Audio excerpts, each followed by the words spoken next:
This is a podcast. This is a pod.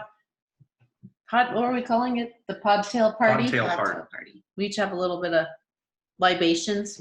We're going to have a nice conversation. We have to make a couple of announcements before we get started. The book's out. Go buy it. It's on Amazon. However, I lied to you when I told you that the Audible would be out. It's not out yet. It's recorded, and it just has to be approved by Audible, and then it will be on in the next, I hope, couple of weeks. So keep looking for that. Why does it take so long? Ask Audible. I don't know. They have to do some kind of special technology approval thing. Are they even going to listen to it, or they just shove it out there? They're searching for dirty words. I don't think that's what they... They're making sure your science is accurate. I think it's more like if the sound quality meets their standards. Okay. What else? What else are we going to... Oh, this is going to be our last podcast of season 1 of The Not So Perfect Couple. And we're going to take a little break. And probably be back in 4 to 6 weeks. We'll see. Won't be that long. We'll let everybody know. Yeah. Through our Facebook page and our Instagram. Why are we taking a break? Yeah. Because our downloads are going down. Nobody's listening. Nobody cares anymore. Oh my God, that's not why. It's because you're working too much, and we need to get ahead on our interviews and things like that. Yeah. That's a good reason. Yep. And we actually have a bunch of people that we're going to reach out to, and we're going to try to tee up season 2 with way more interesting people than we have here today. Oh, thanks. Pat's clearly in asshole mode this afternoon. Here, honey, have a drink. All right, so today on the show we have some dear friends of ours, Sean and Mel. We call them the Barwins, but actually it's Melanie Erwin and Sean Barberio. Actually, they're Barberios now. Oh, did you change your name? They got married. Yeah. She didn't change your name. Not yet. I will be Melanie Erwin Barberio. You will? Mm-hmm. Oh, cool. I'm going to keep the Erwin for the kids. The Herbario. Barberio. I still want you guys to be called the Barwins. Mm-hmm. That's You fine. can call us whatever you want. Oh, thank you. If they You look do anyway. If they look familiar to you, it's because anybody that is watching, it's because they're the ones we married 2 months ago, 3 months ago ish. Yeah, when was that? November. November. 11th, right? Yeah. Mm-hmm. 11/11. Sam's all about the numbers that match up. Well, it's Yeah, very it's spiritual. magical. Yeah. It's a magical date. It's a magical time. It was magic because we feel different. My penis is 6.6 inches. Thank God the No, numbers it matter. isn't. Are you sure? We can all see it. It's not. Alrighty. Yeah, we're pantsless. So We've known you guys for how long? Did we do the math? It's like 19. 17, 18 years. everybody's got to speak up a little bit because we're using the computer audio today. So just gonna shoot that reminder out there, especially the people on the wings. That's you and Mel. Okay. Chicas. Got it. Yeah. Okay, honey. Alrighty. 17 years. 18. 18 years. That's a long time to know somebody. Yes. That's not loud. That's a long time to know somebody. So we moved into a house in Salt Lake City, and then this cute couple moved in across the street, and we noticed, actually our kids noticed that they had kids. And then pretty soon our families were hanging out all the time. Mm-hmm. And It was perfect. it was perfect. Mm-hmm. So we raised all of our kids all together kind of as a group. For Had our sure. little village. Yep. Now they're all grown up. Mostly. Ish. Yep. Yeah. Sean had hair. It was so long ago. I know, right? It's on the top of my head, not on my chin. That's true. Not in your ears. We wanted to talk to you because you guys have an amazing relationship, and it's Yes. unique because of some of the challenges that you've been through that most couples don't make it through. Yes. Do you want to talk about that? Why don't you just ask a specific question? That's a pretty broad one. you're painting a broad brush. Why don't you ask a question? No, you started it. I was making the broad brush, and you asked the question. That's one of so 18 years. How long have you been like cohabitating and having sex together? Because you knew each other before you got together, right? Mhm. So is that So 17 probably- years? No, 19? 19? Mhm. So you've known each other for 19 19 years and a half, maybe? Yeah. and living together. Well, no, we've known each other for like 21 years. But Okay. we were all friends before. Okay. So in the 18 years, let's say in the first 8 years, what was the closest you came to like calling it quits? Well, I mean, it's a blended family, so there was a lot of struggles. We had a daughter that was diagnosed with cancer at 18 months old, and the struggles from that. I think it was a lot, especially in the first probably 4 years. There were a lot of times that it was close. I mean, we could have just given up, but I think the strength that we got from each other, even in those hard times, was what kept us together. I mean, there were the blended family alone, the struggles of parenting somebody else's kid. Yeah, because you have a daughter, Mhm. and Mel, you brought a daughter and a son, Mhm. and the kids were coming and going. Sammy was living with you guys Yeah. most of the time, and so all of you guys were mostly together Right. in your home. Well, and we had very different views on parenting, and Tell us a little bit more about that. so Sean struggled with confrontation with his ex, and so if we didn't agree on something with Samantha, he Let's would just just say- kind of let it go. If I didn't do it Mel's way. Well, yeah. The right way. No, I just wanted to help bring her up properly, and I felt like she was being ignored. So it was like if I said, why isn't mom paying attention? Or Sean, why aren't you taking her to school instead of me doing everything? Then it was a conflict. Mhm. And so we just didn't get along in that area. We had a moment in our relationship where we had some infidelity, and that was probably our breaking point, where I would say that we would have ended everything. But man, after everything we'd gone through with the kids and our friends and families and everything, I think we looked at each other and just said, we can't let this go. It's too important and it's too huge. And forgiving and what's the word I'm looking for when you're Is that dog? mad? How do you get that dog to stop making noise? I don't know. He's worse on the floor though. Nobody has Should maybe put him gas, back in the pack. or didn't. Yeah, right. He loves the backpack or the front pack. Come here, buddy. There's this little fat fluffy dog that He's a just sits there potato. and makes noises. But It's so if you okay. hear that, Yeah, sorry. Hi, remember me? I anyway, carried He's you needy. here. baby, you're talking. We're on a podcast. You're Oh, live. sorry. Anyway, so what would you, if you could go back and give yourself some advice on how to handle some of the shit that you went through back then, what would be some advice you would tell young Sean and Mel? I would butt out of Sean's past marriage and let him parent his daughter. Well said. So Thank that's you. a big deal, right? Yes, it's huge. Yeah, I mean, there were times where I just felt even where Mel just wrapped her kids in bubble wrap, wouldn't let them go For out and sure I play. did. They couldn't go down the street. So I think if I was to go back, it would be more open communication earlier in conflict than to just bottle it up and box it in and hold on to it, because then it's inevitably going to come out, and it comes out in a fight where it could easily be talked through and you could communicate through it. But we weren't good at that. Not then. No. That's for sure. I mean, I think now our communication is a lot healthier and a lot better. For sure. And one of the biggest changes in our communication, according to me, was, Sam, when you told me to ignore bad behavior. I mean, that's huge. Yeah. I say it I still constantly. say it, Ignore bad behavior. And I'm just like, that's not my problem. So that's kind of like helped a Patty's ton.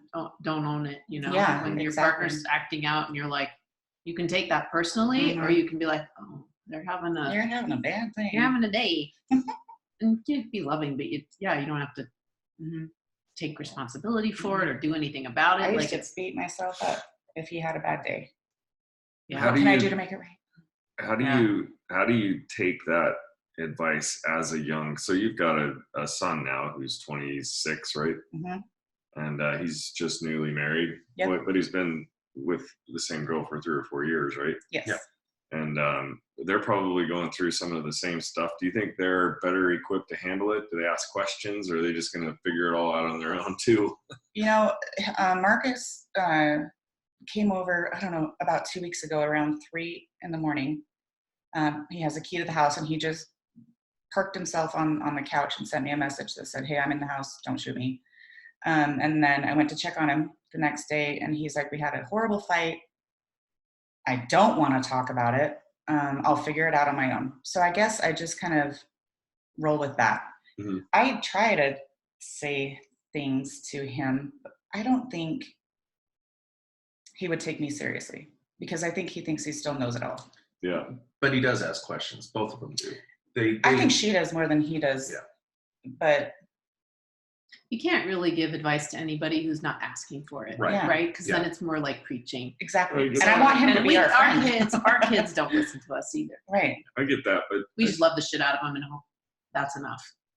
But one of the things that I was trying to get to was not everybody has the luxury of having,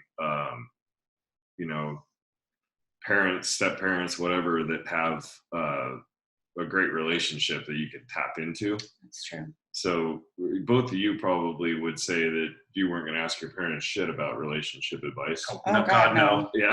So Still don't. Sam, I didn't really ask my parents much about relationship advice. But Sam probably used to talk to her parents all the time. And then I would just do the opposite of whatever they said, because I resented it. But I'm just kidding. But I feel like they've got, and you're probably right. Like, would there have been, do you think that you would have back then asked for relationship advice from somebody, or did you, like through work or anything like that? I think there were close friends. I mean, you guys, we leaned on you quite Yeah, a bit. a lot. Yeah. I mean, everything that you went through, and to come back together, come full circle back together and be stronger as a couple, that shows that you got some shit figured out. So Well, yeah, you've and always been a great resource. both We of you. watched that whole thing happen. Yeah, that's true. I knew but- you would get back. So but now we're going, so that was 10 years into our marriage, which would have been about 8 into your, not quite that much, but yeah, that's true. Okay. But we didn't, I mean, you guys were with us when we didn't know shit about shit either, right? Yeah. So I'm we ended thinking up like- splitting yeah. I mean, that's kind of probably good for all of us. Kind of went through it together and grew from watching each other. You watched us have our problems as Yeah. well. Yeah, I learned a Especially- lot from your anger management thing that Yeah, we did, same. right? So we were all like, oh, wow, because I don't think I didn't take it to heart like you did. Like, you really just ditched your temper. Like He did. Like you did. Like, you had a bad It was temper, huge. and then it was suddenly gone after Mm-hmm. you did that. Like, that was awesome. And I felt like I learned a few things that you were talking about with how to manage your anger, but I couldn't embody that until later when I really, it has to do with the consequences, Mhm. right? It so does. my anger had great consequences, unfortunately, like in my career and stuff. Yeah, It was only later that, the balls. only later when dealing with the kids and Patty that I realized, oh, my temper it's destructive. Well, and also Sean came to this, I don't know if the therapist said this to you or not, but he was like, I'm just afraid of losing you, so I freak out. And when he told me that, I was like, you're not going to lose me, clearly. I mean, we've been through so much already. Stop freaking out. Got champagne breath. He's like, Do you think that no, I'm not going to ask that question. I have a different question instead. I want to go back to the infidelity because Oh, that was one I was just staying away from. we don't care. well, I want to go back Oh, do to you it care? because we get a lot of questions about infidelity. Mhm. And there are a lot of couples who believe that's absolutely unforgivable and that will end the relationship. Like that is the stopping point. And yet the statistics show that most people, more than half of couples, have infidelity, and they may or may not know, but that's happening a lot. And so for it to be like a deal breaker, maybe that doesn't make sense. It's unnecessary. So talk to us about that. Talk to us about, like, how did you come to be able to forgive and move forward and make that decision and not let it eat you? Like, because I think a lot of people are like, the jealousy takes over, and then they think, I don't even know like what all emotions happen when when someone's cheated on you. It ate me for a bit. Like you did this, like we would fight about it and whatever. She pulled it over my head anytime. And that was I didn't horrible. put the dishes away. Yeah. Well, you cheated, you motherfucker. Exactly. Well, and that's what's horrible about it is it took both of us for him to cheat. I mean, I wasn't a freaking princess. Well, hold on. I thought I was. I wasn't contributing to the relationship. I was badgering him constantly. Where's your money? What's this about? You're not here enough, blah, blah, blah. And this woman just came into his life and told him what he needed to hear. How great he was. And and he is great and amazing and handsome and I love you. And I wasn't treating him like that. I was at home being a martyr, and bitching and just being horrible. So at the end I was like, why not? Why wouldn't he? Wow. So, yeah. That's a huge realization. It to was have huge. to look in the mirror and say, what it's about taking responsibility for what happened, because cheating, it's funny. It's interesting too, that some of the statistics show that even couples in happy relationships, and I think you guys, I don't think you were miserable, but I don't think you weren't great. No. It wasn't like misery. But even people who report themselves happy in relationships still will have affairs sometimes. And I don't know if it's for the excitement or I don't know the reason, but anyway, it's really interesting that, people will just give up on something. Yeah, it's horrible. Instead of taking Could responsibility. still be a good I relationship. think maybe they give up on it because there's their excuse to give up on it. Oh, that's a good point. What about trust? Like, did you feel like the trust was broken and then it had to be rebuilt, or how? Because a lot of people will say, well, it's a trust issue. I trust you to stay, loyal to me and monogamous. And then when that doesn't happen. the word monogamous sounds like a venereal disease, doesn't it? A little bit. What do you think we should say? What word would you prefer? I don't know. It's just a trust thing to know the boundaries and to stay within them. So I don't know. I think our after forgiveness and kind of working through things, our sex life just bloomed. We have a great sex life, and we have for a really long time. And I think that's how I can trust him more. I don't know, because we're always just doing it. yeah, you can figure if you bang him 3 times a day, then there's no way to get up. Yeah, that makes you It's tired. impossible. I'm too tired to go to step out. I don't know. The trust was hard in the beginning. But I still knew that I played a part. So I needed to let that go. That's cool. That's brilliant. So let's We talk can look at it. about sex life a little bit. As long Hang as on, wait, can I Why? just one more, because I No. just have one more question. nobody wants to know it. Oh, thanks. I would have the answer. We have asshole Pat today. He's in a bad mood. I wanted to know, it seems like after the infidelity is really when your relationship started to open, because you had to have those very difficult conversations about trust and Absolutely. about what was not going right and how you could make your relationship better. And that coming back from the infidelity actually made it, right? That's what grew it, made Absolutely. it better. So Yeah. that's I find that also very fascinating. I don't think we would. This be is where we are nowhere had in it not our- happened. This is nowhere in our book that you go out you need to step outside your marriage. to I make it don't better. recommend it. No, but I think my point is that if you're facing a situation of infidelity, know that it isn't hopeless. Exactly. Know that if you choose to, you can turn that into, any mistake can be a blessing if you let it. Mhm. So if you can bring yourself to forgive, Mhm. and not everybody can, Right. but I have such respect for that. And thanks for forgiving me for being a bitch. Some people, Patty and I had the same thing, right? Like I was yeah, I was getting ready to say, some people step outside infidelity. their Unfaithful. relationship because for emotional reasons, filling that void, and Absolutely. then other ones, a lot of them for sexual reasons. And I know that there's some people are just assholes, so there's always going to be that 15% or whatever that fits that category. So let's just forget about those and talk about the majority. And in your situation, would you say it was more that you, I mean, Mel, you've owned yours, but Sean, would you say yours was more about just needing more emotional support? Absolutely. Yeah. And it wasn't so much the physical side, No, right? it was the emotional. It was hearing that I had worth and that I had value, and somebody telling me that I'm awesome. I came out of a failed marriage that was, I mean, it was doomed for years, and we stuck it out because of the kid. Mhm. And she wasn't happy, I wasn't happy, and to go into this with Mel coming out of hers, I just don't think I was getting the emotional support and the pick-me-up that I needed at that time in my life to feel worth. I didn't have that self-worth, and I wasn't getting it from home Or work. or anywhere. And then This this woman, like- one person came in and Yeah. said, "Hey, you're amazing. You're a great person. You're a great guy." And She that, bought you gifts even, like. yeah, no, it really emotionally made me feel good about myself.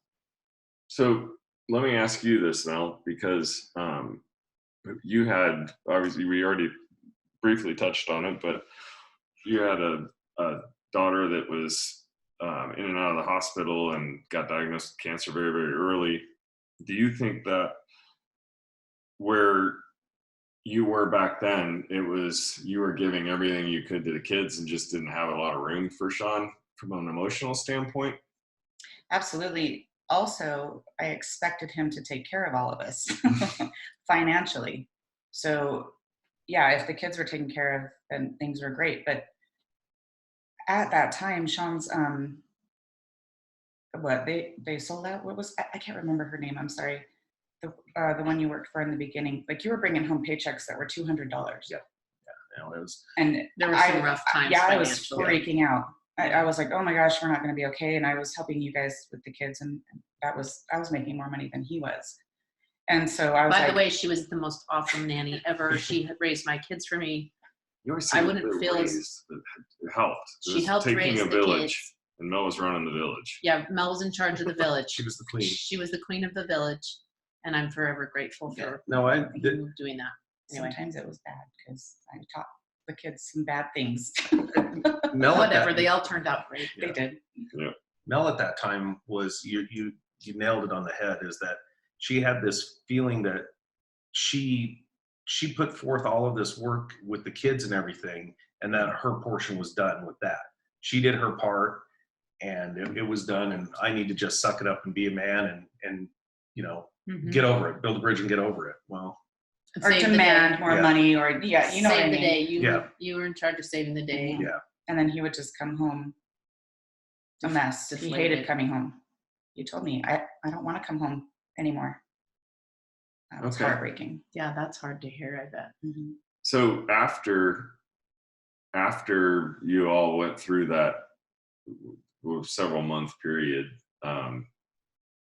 what would you say changed for you in how you viewed your relationship with Sean? In other words, how did you prioritize it after you went through that and you looked at it and said, hey, I played my part in this. I enabled this to happen as much as he did, Mm-hmm. which is freaking huge, by the way. A lot of people never get there. A lot of people aren't brave enough to look in the mirror that hard and that long to see what they did. It was weird. It didn't take me long. We had a conversation and he said, no, you're not a victim. We did this. Mhm. I'm sorry, but we did this. Freak. What was your question? Well, it was after that, after you got through all of that, how did you change? What did you do to change that made your relationship better afterwards? In other words, you had to change something. Oh, for sure. Communication. I had to decide to love him unconditionally no matter what, and also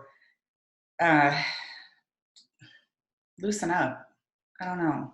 Yeah, me too. I had to learn that. I still am learning that. Mm-hmm. So I think What are we talking about? Ass sex? When you say loosen yeah, up? probably. Oh. I don't like, I have. I don't recommend it. I don't think we're talking about ass sex. I know, I was joking. Sorry. I think what we started doing was we'd go to bed earlier, and not to go to sleep or to have sex or anything, but just to talk. Yeah. One-on-one. And just to decompress. Kind of getting to know each other again. Yeah, and like getting to know each other on a I think very we've done that a few times. deep emotional, spiritual level that we never touched. I mean, we were very physically attracted to each other in the beginning, but we didn't take the time to emotionally get to know each other. Mm-hmm. And that's one of the things we did, and we still do. That was part of your vows. I know. Thanks. Oh. I couldn't hear your vows. It was loud.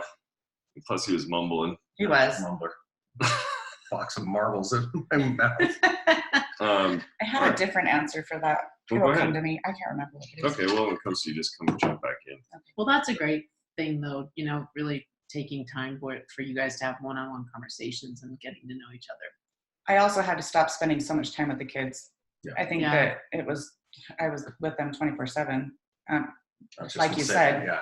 Marcus and all the kids took my time, but I just had to realize that I could not live without you. That was my answer. We needed I to couldn't imagine start myself dating without him. each other. And still continue to date each other, which we up to that point we didn't.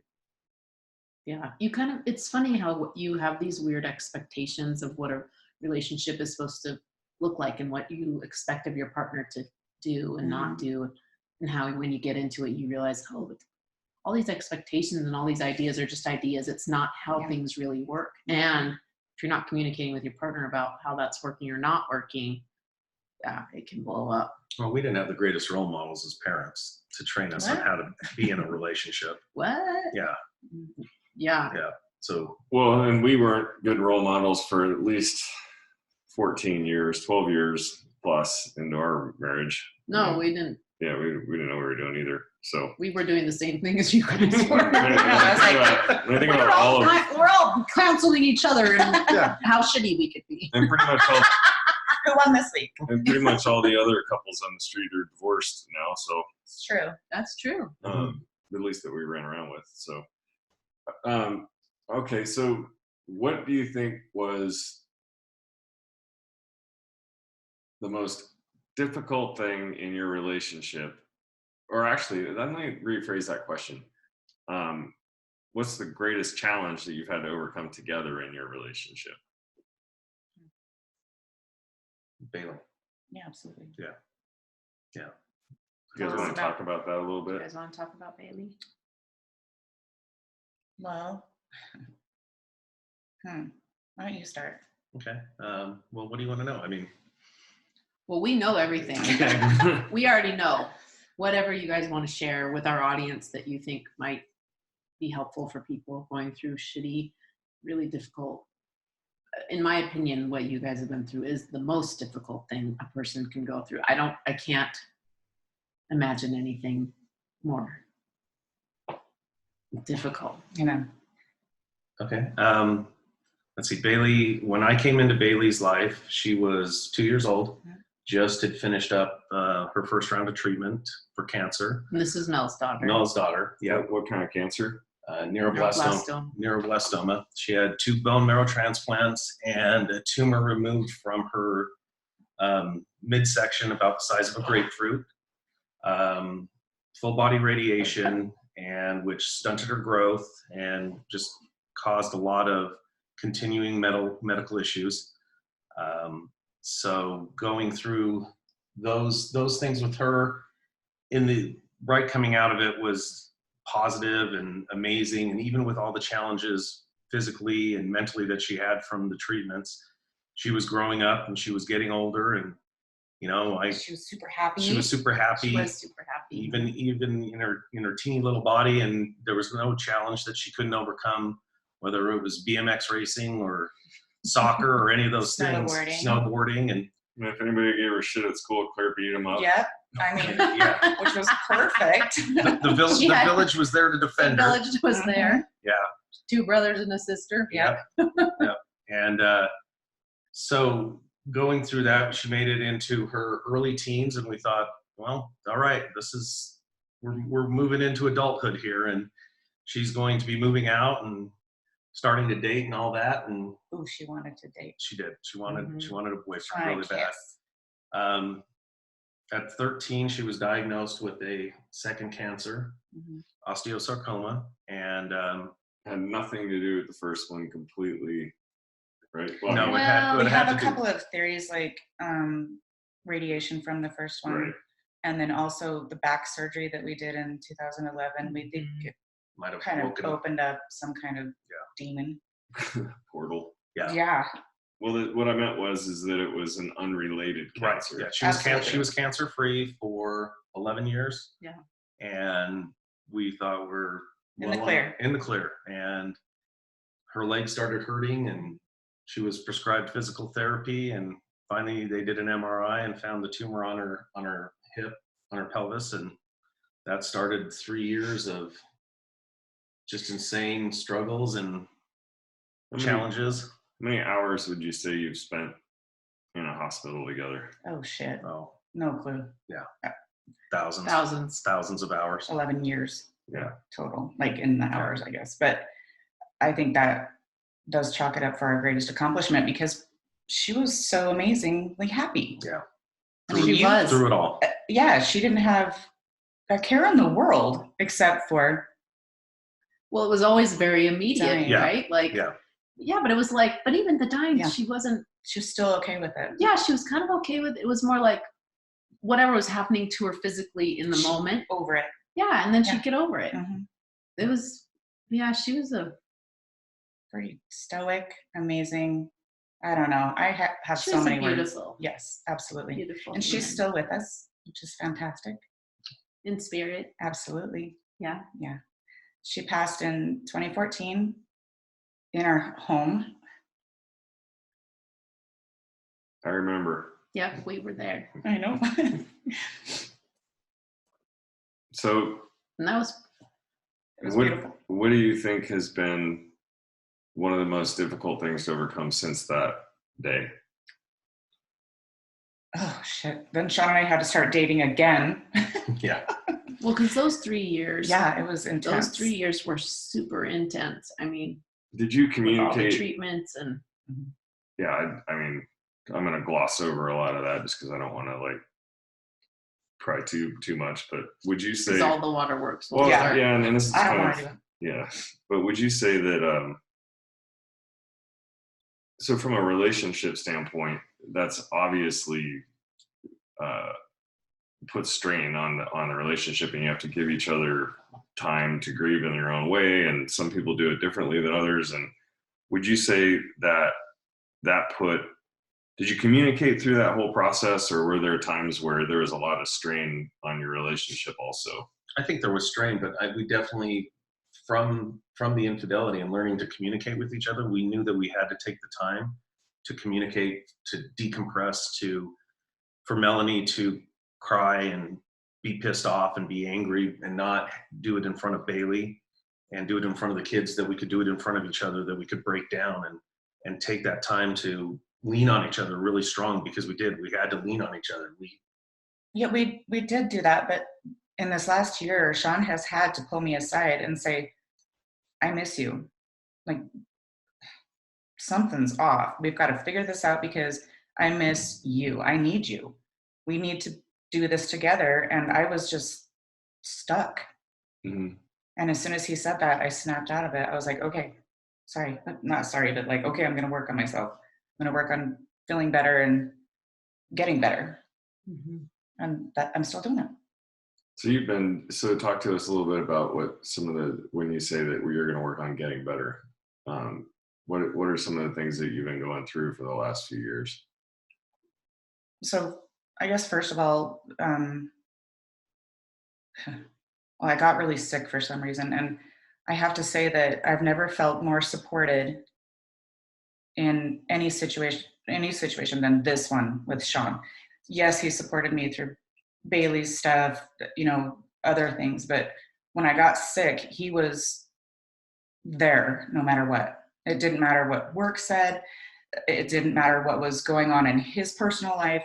He was there.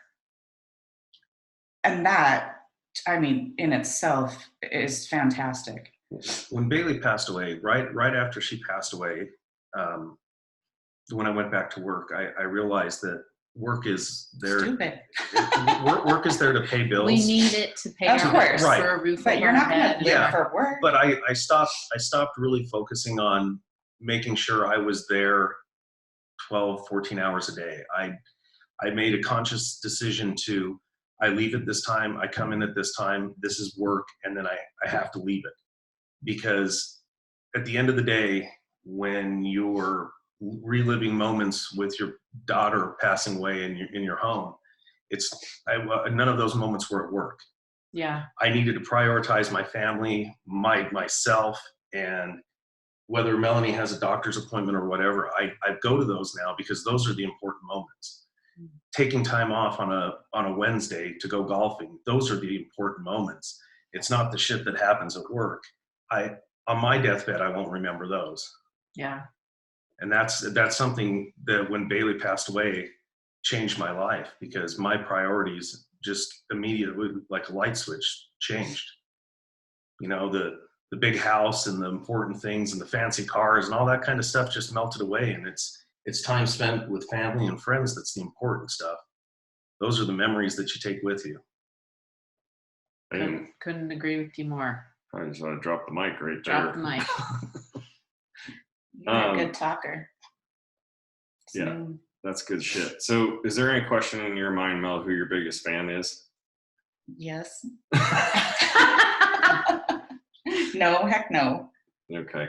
Love this guy. Yeah, that's pretty cool. I think of all the things that you all have been through and the grace that you've given each other, and I'm super proud of you both. Yeah, we're really proud. Thank you. We're proud of you guys. And we're honored to know you and to have been part of your lives. And It's kind of a good gig being friends, huh? You're my best friend. Aw, you're my best We're friend making out too. now. You gotta Time to close go. it up. Everybody needs to. Okay, so there's one last question I want to ask, and it's about your sex life. You talked in the beginning that you've always been attracted to each other, and as far as long as I've known you guys, you always had a lot of sex. Heck yes. But what would you say is different / better? Because there's a lot of people that ask us the question or don't believe us when we say that your sex life actually can get better. There's definitely a period As you get older. There's definitely a period in the beginning. It happened with me where I was like, oh God, I don't know if I can do this for the rest of my life. And this was Sam. But it was all about. I never thought that, but my epiphany at that time was, holy crap, I'm sitting here laying on top of Sam thinking, I don't know if I can do this. What kind of effort am I giving it? Right. Which is a solid D-. But Is that like D as in D? What would you say is, so give us a little bit of an idea about the ebbs and flows of your sex life over the years. Wow, it's changed a lot. A lot. Yeah. I mean, in the beginning of the relationship, you're doing it like rabbits, and then, like you said, you hit a lull where I don't know. I don't know if we ever really hit. No, I mean, for us, it was a lull, but It's been like 2 days. Right. Well, that's it. it's been 12 hours. Jesus. Get home. I don't know. You know what? It's. Well, now we're more relaxed and. It feels it's better. It's more passionate. Yeah. It's more. I mean, it's spiritual. It's a deep connection that is just you kind of. I crave it. I crave that intimacy, that passion that you can only get from having that with somebody that you truly love and that you've been with for a long time, right? Because there's a comfort. Like I think it's hard to get there with a new partner because you're trying to impress. You're kind of trying to impress, but even after you get over that, until you get to that place where you're really comfortable. And I think a lot of it has to do with your comfort in your own skin. Absolutely, right? yeah. So you get comfortable with yourself. And I think in our society, that doesn't happen until we're older. And I don't know why, but we're so uptight until we get, to A couple gray hairs. couple gray hairs, some wrinkles, and then we're like, okay, I Yeah. can relax now. I'm not trying to, Yeah. not out to impress. So it's about being comfortable in your own skin. And then if you're with the same partner that you've been with, now you get to do that together. I don't know. I think. Well, and I do like to can't- stick we with the agree just with say you. yes. I mean, that's kind of my go-to. Even if I'm tired, I'm like, it's not going to take long. It'll be Say that, okay. say that louder. It's not going to take long. So like it will 2 be okay. minutes or Yeah. 20. Well, it depends. Honestly, if you give me the green light and I don't have to wait for you, then I can wrap things up relatively quickly. That's the take one. Take for one the for the team. team. Yeah. Yeah. Take one for the team. And then I'm like, you owe me. Yeah, but then that You means owe me like, one. mhm, that means It's the a long 68. session. You give me and I'll owe you one. All right, cool. So what advice would you give younger Sean and Mel and Alul about their sex life?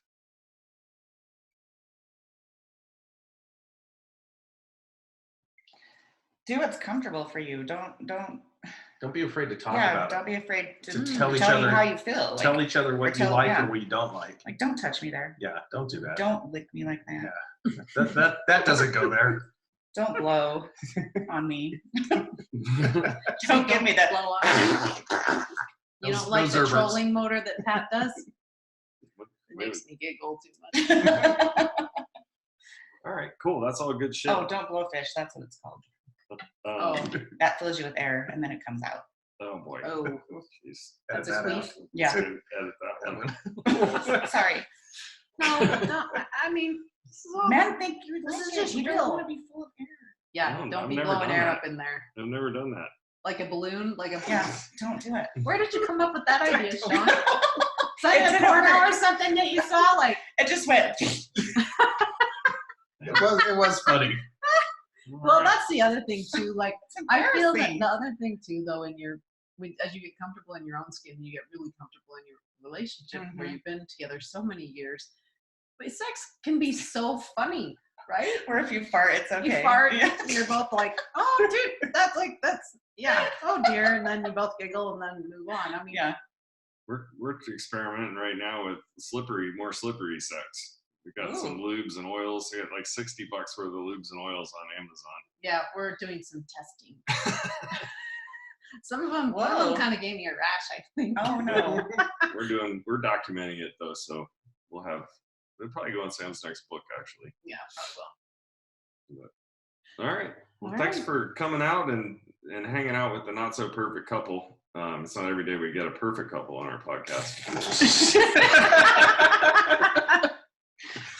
Yeah. Thanks, guys, for being with us and for being so open and honest and sharing your story. It's brave and super awesome of you. Yeah. And for everybody out there listening, we're signing off. But oh, you know what? I heard about this really cool book. I wanted to share with you. It's called Marriage from Miserable to Magnificent. And it's the difference between this book and our last book is that Sam's name is first on the cover instead of mine. And that's a big deal. And there's a bunch of good shit in there. But if you guys get a chance to buy it, or if you're planning on buying it, you could do us a really giant, huge favor if you could leave us a review. That would be fantastic. And while you're in the review mode, if you haven't yet left a review on our podcast, that would be awesome too. And until next season, we're Yep. signing off. Thanks, everybody. Bye.